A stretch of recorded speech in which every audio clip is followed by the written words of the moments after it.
weewaawo youth agenda eprogramu egenda maaso dakiika ziri 20 mu ziizo ezeganye ziri 30 ezeganye essaawa emu yakawungezi konaku lwaleero.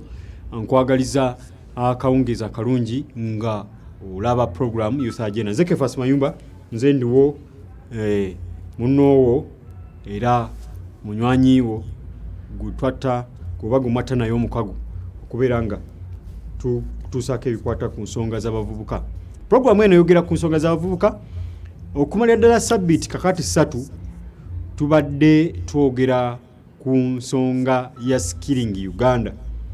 Ebyemirimu mu bavubuka gye tunulidde mu myaka 57 ejamefu gonakola gye tunulidde. Nange mutegeeza nti weeks 3 eziyise tubadde twogera nga tukyaza n'abagenyi okuva mu skilling Uganda, enteekateeka ya gavumenti ey'okwogiwaza. Loza skilling kwe kwogiwaza munange Lukoma ajja kuba antereeza. Skilling Uganda okwogiwaza bannayuganda.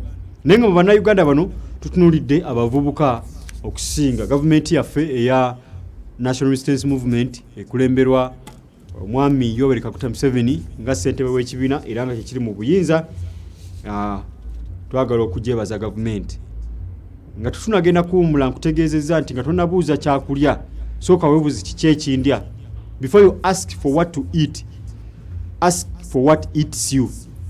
Nti sente z'ofuna oba z'oyingiza nga tonabagamba nti sente zino tezimala, sooka weegambe oba weekuwemu tooki naye sente zino byenyowooza nti zibimala bye biki. Kubanga mu bulamu tulina bye bayita wants, tulina bye bayita needs, tulina desires. Bintu bya mirundi 3. Tulina bye twagala, tulina bye twetaaga, tulina ne bituyayaanira. Anina mwannyina ze bamuyita Nakimuli Christine lumu yaŋŋamba nti nze njagala nnyo omusajja ng'alina ke yeekoledde, saagala musajja yeeyiya ng'ate ajja kulingiriza busente bwange bwe nfuna, naye njagala omusajja ng'alina ke yeekoledde. Twebaza Katonda nti eri abantu abalina endowooza ng'eyo kakati ye ayaayaanira omusajja, desire ye yakufuna musajja ng'alina ke yeekoledde. Tayagala bano twezimbe tubeeko tujja tukiriza Katonda muby'okukkiriza, tukikiriza Katonda Mukama ajja kukyusa embeera, tujja kuba bulungi. Okitegeera? So oyo alina desire. Kakati ne waliwo alina wanti olinga ye ayagala kukula ku mmotoka, ayagala vuga ku mmotoka. Osanga omuvubuka nga olufuna ku ssente afuba okulaba nti wakiri agula akamotoka n'omusanga aguzeyo kavitiizo oba lwawumu, ye kyafa nti bamulabeko ng'akola ki, ng'anyoola. Kyokka ate waliwo ne bye tuyita needs, bye byetaago. Muganda wange Ndugga atera okunsomooza, Ndigwa Nicholas tukola naye wano, atera okuŋŋamba nze neetaaga kukola oba kuleka mukululo mu media. Ekyetaago kye kyakuleka mukululo mu media. Obula yandibadde ayagala okubeera ku BBC ng'ekyo kyagala, naye nga kye yeetaaga nga tannagenda ku BBC waali kati mu Delta TV ayinza okubulawo ne tugaba bannange omwana wattu ow'effumbe Nicholas Ndugga aliwa no feelinga gap eya Nicholas nga yeetaaga ku feelinga ya feel eya FEEL no kifiiringa nti Ndugga taliiwo, n'olaba nga waliwo obwetaavu okujjuza ebbanga eryo oba omuwaatu ogwo okujjuza feeling FEEL.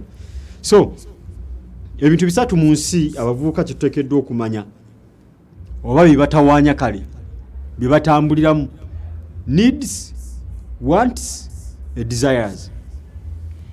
So twebaza gavumenti nti yakizuula nti oluvannyuma lw'okukakasa nti nno okusinziira ku nsengeka bibalo baziyita statistics zoleka nti ebitundu 7.7 ku buli 100 bavubuka obukadde 10 n'okusoba wabana Uganda ebitundu 7 n'obusundu 7 kuli 10 bavubuka era gavumenti bweto nesala okuleta enkola gitwata Skilling Uganda zinatapuse wache navunudde nti okwogiwaza banna Uganda Mami Lukoma John muzira mama n'abantegi antereza kibanga siko okwogiwaza Skilling Uganda mwaka gwali gwa 2012 Uganda netandikawo bwenjogera of course government ya Uganda so bwenjogera government mbasogedde ku government ye makago banjogedde Uganda wanga ekintu kyonna kiwumuwamu omutwe abatukulembera government mu mwaka gwa 2012 babakana n'enkola eno eya Skilling Uganda nekiruubirirwa ekyokulabanga bongera okuteekawo oba okutondawo emirimu egisobozesa banna Uganda okukola oba okuteekawo embeera y'abanna Uganda ebasobozesa okwetandikira emirimu sina kukola okwetandikira emirimu bakukiriiti noonya mirimu wanga waliwo ekiseera mutuufu wekibeeredde nga okunoonya emirimu nga gwe gumu ku mirimu emitongole gye tubala mu Uganda unemployment nga gye gimu ku mirimu Uganda gyerina nina ebifaananyi nja kuba mbibalaga mu maaso awo gye bujja sikati nga bavubuka bali ku nkalala bagenze makampuni agatwala abaana ebweru avubuka ebweru ng'agezako okulaba lisiti y'emirimu gye batimbye agutaddemu obukadde 4 ne bamukola ku byentambula n'agenda eri natandika okukola zikyempita obuddu onansonyiwa bwebanga nkiyise buddu nga gwe okifunyemu buli omu waali walengerera enjuba n'omwezi kati ate okimanyi tekiwomera amatama 2 ekyo omala okukitegeera okkiriziganya nange nti nze bwe mba nkiyise obuddu gwe kiyinza okuba kyakukolera otakitwala bubi so Skilling Uganda yatandika mwaka gwa 2012 n'ekiruubirirwa ekyokuteekawo embeera esobozesa abavubuka okwetandikira emirimu era mu bimu ku bintu oba ku nteekateeka zebabaga okulabika nga kino kituukirira bakola kyonna ekisoboka nti course abaana bano ze basoma oba amasomo abaana bano ge bagenda okwettanira tegasukka myaka 2 era nga waliwo n'enkola egobererwa oba ennambika amasomo gano egobererwa naddala mu biseera ebyakawo abantu bano bagenda ne batendekebwa so bwe yatandikibwawo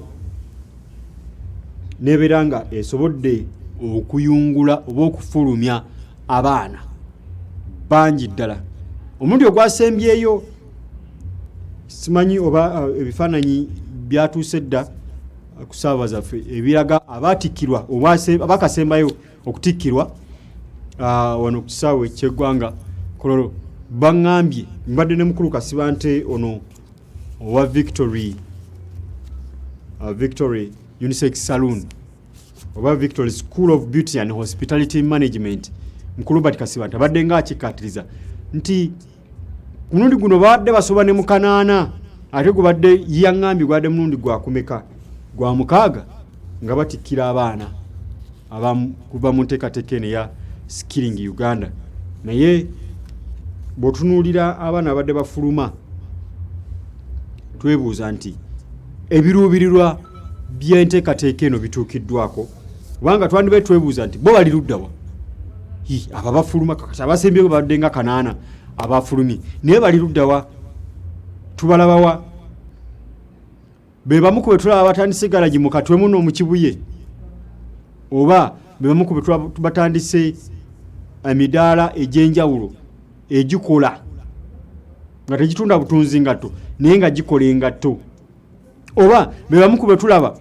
wali ku Cooper Complex nga balina ebyalaani kubanga kiriziganya nange nti abaana bo bangi bafulumye mu myaka kati egiweredde ddala 6 so twebuza bali luddawa nafunye omukisa ne ngendako mu ggwanga erya Sudan ne ntuukako mu kitundu ekisinga okubeeramu bannayuganda nadde ngenze kwogera mu lukuŋŋaana lw'abavubuka njogerako n'abavubuka mu kanisa emu. Abavubuka bano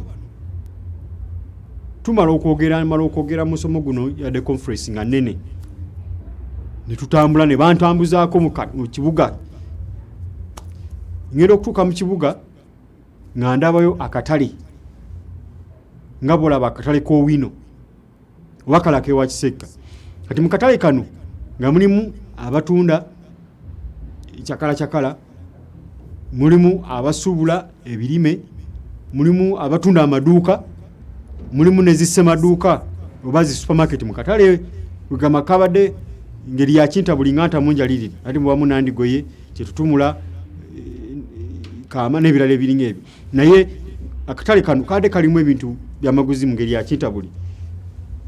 Mba ndi awo tutambula kwe kugwa ku mwana ow'obuwala nga Munnayuganda namwekanze nga mumanyi mwana bamuzadde jjo juzi wano ali mu myaka 20 mwejo 24 22 kuba mmanyi bulungi ngali ku kyalaani atunga nimugamba gwe nkumanyi n'essomero muwasomera secondary ndimanyi ne wamalira S4 manyiwo niwe watandika ddi okutunga ebyalaani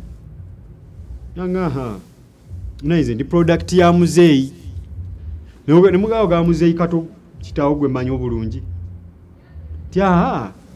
muzeeyi president nimugabo bijja bitya kubanga oli product ya muzeeyi president nanga nzina yitira mu skilling Uganda. Omwana muwala oli ali eyo akola emirimu egy'enjawulo naye nga ali ku kyalaani. Yaŋŋambye nti olunaku asobola okukola emitwalo 4 ejeri, of course eri bakozesa pound mu Sudan, nasobola okukola emitwalo 4 olunaku. Kati emitwalo 4 ejja Sudan mubeeramu wano emitwalo 4 bwe okomyewo wano bakuba boyereerera bizigula si bingi nnyo ebikiri awo. Nangamba nti Abasudaani Abaethiopia kubanga eri nawe wali amawanga agamu kugasinga okubeerayo Bannayuganda, Abaethiopia n'Aberitrea n'Abasomalia. Nangamba nti Abasudaani bajja wano ne mbakolera ebitengi ne mbatungira ebitengi. Omwana oli mugezi yakola catalog akataba kalimu ebifaananyi ne design zasobola okutunga. Kati omuntu bwajja ku dduuka lye akaduuka no katono omwana wattu kenkana fuuti nga 3 ku 3 wajjawo kyalaani fuuti 4 nozanya ku 4 wajjawo kyalaani naye waatuula bakola partitions na plywood waatuula atekawo kyalaani n'atunga. Yangaye bakasitoma bajja waba tabamwetanira banansi ba Sudan ajja namubuuza n'ebitengi bino ba Sudan babitegeera. Nangamba kasitajja wano aŋŋamba ntungira style bwet n'agisongako mu katabo olw'okuba tebabirabangako gwe mulundi gwabwe ogususe bambi kubanga eggwanga erisinga obuto mu Africa ne mu nsi yonna erya South Sudan nti bo balabanga ni muyitirivu nnyo. Design omanye artist yenna twakolanga art nga batugamba mu bibiina nti mistake ya artist yonna iba design ensobi ya designer yonna yeba pattern weba design. So ebitengi bye bamugamba design za londa oli ne wagikola ne wagimaliriza nga yasobye mu katono akwata ku mumwa bwati nawuniikirira kakati oyo yayita banne ne bajja nga bagwirana. So nabadde omu ku bantu abeebuuza nti naye ebibala ebya skilling Uganda biri ludda wabbyo bannayi byampeddeko nemba mu kuwakaniza wattuuyo nenzikiza nti gye bali bwe mbango oli namusazira mitala w'amayanja kitegeeza ensi eno teriiko nsalo. Lwaki ogenda wabweru w'eggwanga n'otekamu obukadde 4 n'ogera naye ng'ekikututte kukola buddu amazima kutuna mu ggulu abaana abasinga okugenda ebweru wa Uganda lwakuba tebababuulira ojja kuba tubaleetera emboozi ez'enjawulo kubanga tulina ze tugezaako okubeera nga tuzimba tulyoke tuzijjule nga ziidde ezikwata ku baana abali ku kyeyo. Abasinga basula mu kasitowa nga kawezaako fuuti 3 weebakawo nga yeefunyiza ku seminti wabaawo akafaliso mukama nga amuyambire bamuwa ekiwempe niyeebakamu talya na bakama be. Lwaki? Ensonga ziyinza okuba zitegereka nti kale emmere y'Abawarabu mubamu kaamulali mungi n'ebirala oba lusi nga tannabagimanyira.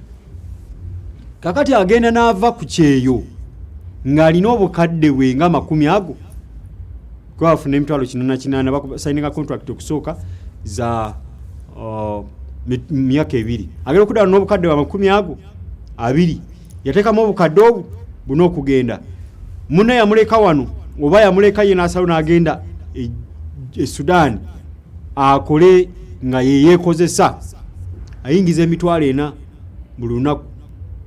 Ekyo namugambye ntungira ekitengi bwe n'abakina bakiwedde nakibayitira nja kijiramu ono mukirabe nangamba ekitengi kyo sere kitone nnyo ojja kumpayo emitwalo 4 ene nkwata sente nekola ki nengamba nga nzijjayo nangamba nezo tekuliza amatiriyo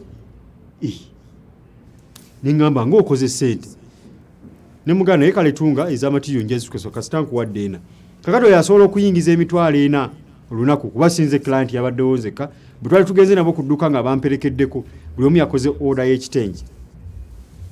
Omwana muwala ono agenda kumala ebitengi ebyo bw'anaabiteeka ku display nga biwedde wala bajja okuyitangawo balabe bulabi bagambe nti bw'omutunuulira emyaka gye n'enfaanana ye olabira dda nga mwana muto ne ali skilled alina amagezi agasobola okukola n'okutandikawo omulimu.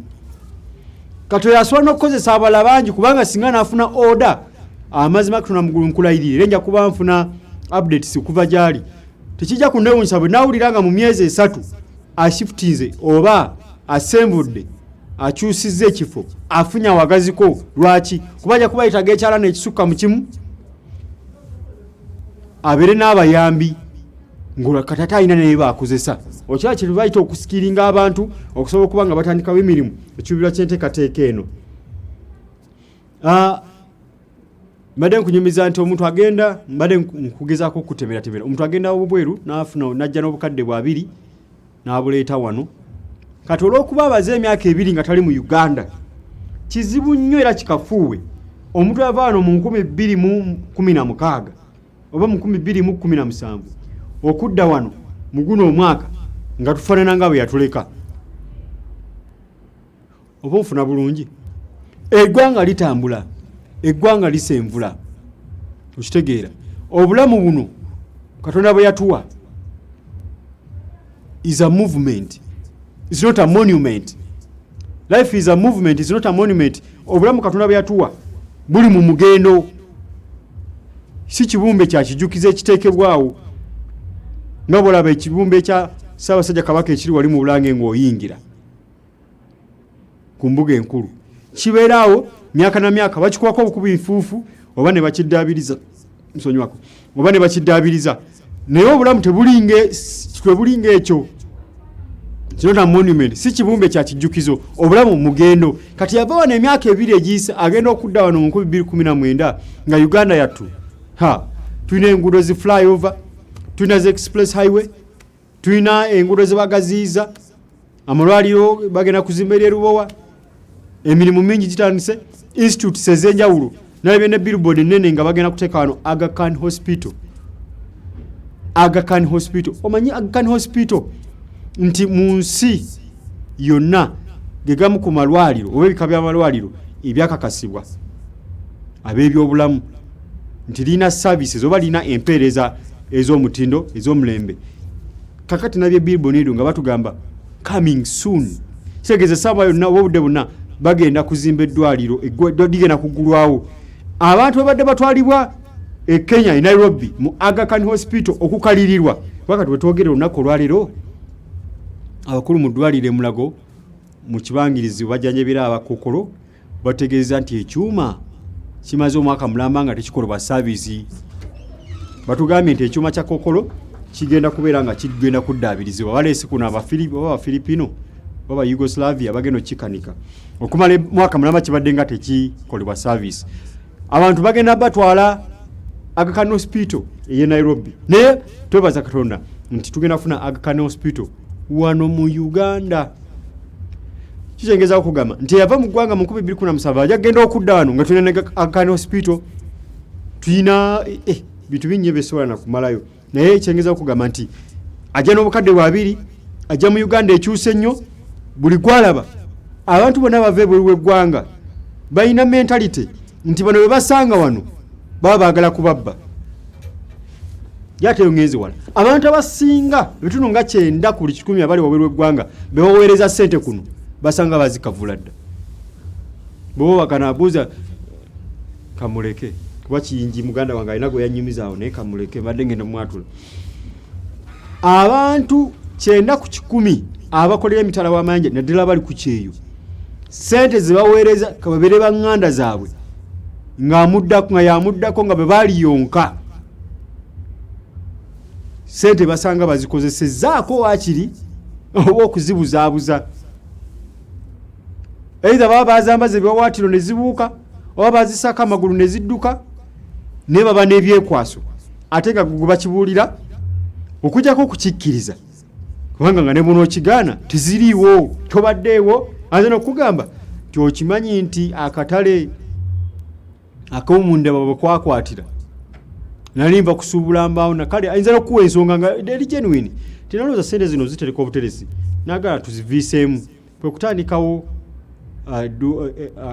omudaala gw'embaawo nga zisuubula mu ndebe eyo nange nenteeka wane nateeti, naye lumu mba amaze okugula emmaali ekyo ne batutegeeza nti ekibanda kyakutta omuliro. Mutuufu nga yakuwa ensonga ng'olabye ddala eri genuine, omulala n'agamba nti munnaaye omwana yagenda n'alwala n'akomayo, waliwo omusujja gwa typhoid ogwalumba wano ne gubuna kesisi nga alina obusobozi bwokka okugujjanjaba nga alina obulukusa okugujjanjaba. Ne munnange mutabani wono mwana wange yayisa obinyo nenkolesako ku ssente ezo nesereza agenda nyinyi kugana kunyumiza ebintu bambi ngolaba birimu omukataga n'enjobobe naye nga ssente tezaali zize. Kyengeza okugamba kiriki nti abantu bano bakomawo kuno olw'embeera eyo, bakomawo kuno nga bakimanyi nti buli muntu amulabanga omugagga, amulabanga bijodolo, amulabanga omuntu alina ssente oba alinawo ku kasente. Kati ne kizimba embala y'okutya mu ye n'okwekengera, n'abeera nga yeekengera ng'amanyi nti buli amusala mu maaso either aba tamubaza, kubanga abantu bannayuganda bagezi mpulya babatenda batugamba tuyinza okuba tuddirira Abanigeria. Omanyi wano omukujjukujju bamuyita mugezi, omukalabakalaba bamuyita mugezi. Actually erina olugero olugamba nti omugezigezi akuguza kibira, naye lwandibadde lugamba nti omuyayeyaayi oba omukuluppya oba omulabbayi. Nedda, omugezigezi akuguza ekibira. So omuntu avudde bweru ajja ayambadde mentality ne attitude ne oba mubuulira kituufu nti kakati ekiriko bugubi amagi gabo gatunda nga keeki eyo kya nga ne bwona okimugamba nga kye kituufu tajja kukikkiriza. Nga ne bamugamba nti kuba nalabye muganda wange mu kibi ow'ennimiro ng'atulaga enjuki, omusajja mukulu ng'alunda njuki ye nga mwafunidde ssente era mweyagalira tosobola mujja ku njuki. Kati oli n'avayo ku kyeyo n'omugamba nti enjuki ze zirimu ssente ne bwe kiwala azima nga kyekikola tasobola kikkiriza. Aba alina eri mentality gye bategeera gye bayambala nti omuntu yenna ava ebwe baba musubiramu ssente. Kati buli omu aba akubalira ngeri gyakubbamu, buli omu aba abalira ngeri gyakubbamu. Ngenda kuba mpumbawumba naye ntya nga nkugamba nti gwe wenna eyandiyagadde okubaako kyokola oba okutandika oba neyalina kyakola, ebintu bino bisatu byenjogeddeko tobyerabira nti mu bulamu tulina wants bye twagala, tulina needs bye twetaaga ne desires bye tweyanira okufuuka. So nga tunaba kusaasanya ssente oba nga tunaba kutandika kintu weebuuze emmotoka eno mutuufu ntambuza ebigere kumala ebbanga naye njeetaaga kati nga nkyali muzigo nkyapangisa, kubanga emmotoka ojagigula naye ng'ogisasulira 2,000 mu lunaku mu parking, onogikuba olupiira oluvannyuma lwa nnaku 4 amazzi. Kakati ne landlord ng'akuli bubi ojagala naye ogyetaaga mu kiseera kino okitegeere.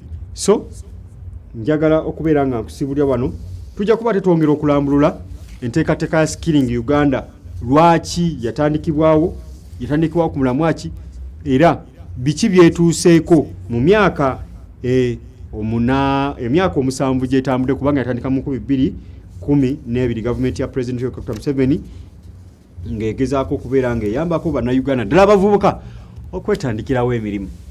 Tujja kuba ate nate ffenna tugenda kubeera lunaku lwakuna bwezima ng'ennaku z'omwezi leero ziri 10 kitegeeza ng'ennaku z'omwezi 17 tugenda kubeera Butoola, Malusu na Dokoli. Bulijjo ebiwoma bigwa byokya eddiba ly'ensiri likalira mu ngalo. Siyinza kubeera nga nzira mu kuvulungutana nga omnyola kubagiza Abaganda. Munzikirize mirenga maliririza wano kubanga nalima wagonda atera najjuka ate nga bakutenda okusolobya tuleka kitooke nga kiswadde. Nze Kefasi Mayumba, ayi Katonda tukuumire omuteregga.